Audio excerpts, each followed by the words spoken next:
Hi, and welcome to this edition of Renovation Time. Well, we're back at the addition, and we're at the spray foam process. We just finished spray foaming, so we'll get the inspector in to inspect it all. Hopefully tomorrow, windows go in tomorrow, and then start drywalling next week. Watching the spray foam, it took him actually about a day and a half to spray foam this, and it doesn't seem like a lot of work, and I think he was even a little surprised, but we spray foamed the whole floor as well, so that took him probably 3/4 of a day, and he did a fabulous job, then came in and did the walls, and then had to come back and do the ceiling. He did a couple coats and had to put another 2 coats on it this morning. So very, very good job. And the other thing I should mention too, quickly before I move on, is the when you see the orange, what he did is anytime he's seen a fissure, so just a slight line in the purple spray foam, he came in with his little bottle and spray foamed it. So this is sealed 100%. It's pretty incredible what he did. So I'm curious to see how warm this room's going to be in the wintertime. So what we're going to talk about today is the electrical.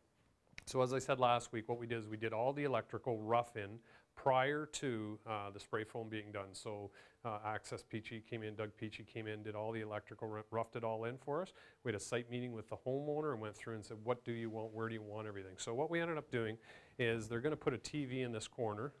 So we ran our HDMI, and that's another thing I always tell people. You can always run them before the rough-in, but it's really hard to run them after. So if you're doing a reno, you're doing an addition, you're building a house, whatever the case may be, make sure you spend a little bit more money because it's only wire, and make sure you put in as many as you can because you may in the future need it. So we ran our HDMI for obviously the TV. We have our cable down here. We have our boxes here, so they could actually do a wall mount TV in this corner. Nice fireplace here, bookcases, bookshelves in this area. And then usually, like for plugs, we always overdo it. We'd rather have more plugs than less, so we definitely put a plug in here. We also have, I think that's a telephone there, so we have telephone in here, plug in there, plug over here with another cable as well, plug here. And the other thing, originally, the house, this was the end of the house, so there was a light, that would be your outside light originally, and this is actually inside the house now, so this is now a warm zone. We just left the insulation in and then we'll drywall it, but we left the light here, so we're going to put a wall sconce here. We have our switches here, so we ran a 3-way, so you'll be able to come in, turn the pots on, and the ceiling, there's a large ceiling fan going in here, so you'll be able to turn it on here.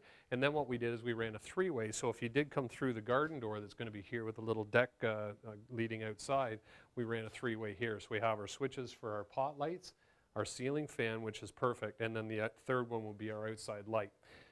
Lastly, we actually put a plug on the outside here as well, so if you need it for anything outside, we want to make sure you have lots of plugs outside as well. So one real good thing is, again, if you want to add them, because it's better to have one every 10 or 12 feet and just run an extension cord as opposed to only having one and having to buy a 30 or 40 or 50 foot cord to run it. So as you can see, coming along quite nicely. We're got a little bit of a later start on this reno because of the weather. It was just, the spring was definitely wet and it was rainy, so we wanted to wait and make sure that it was good and dry before we got in here.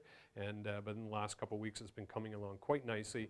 And obviously the spray foam made a big difference for us, and we'll be able to drywall it hopefully next Tuesday, and we'll be buttoned up and ready for paint by Friday. So hopefully that helps you with your next renovation, but until next time, be safe and have fun. Renovation Time is brought to you by Anden Kitchen and Bath Center. Come talk to the people who know kitchens and bathrooms. Anden Kitchen and Bath Center.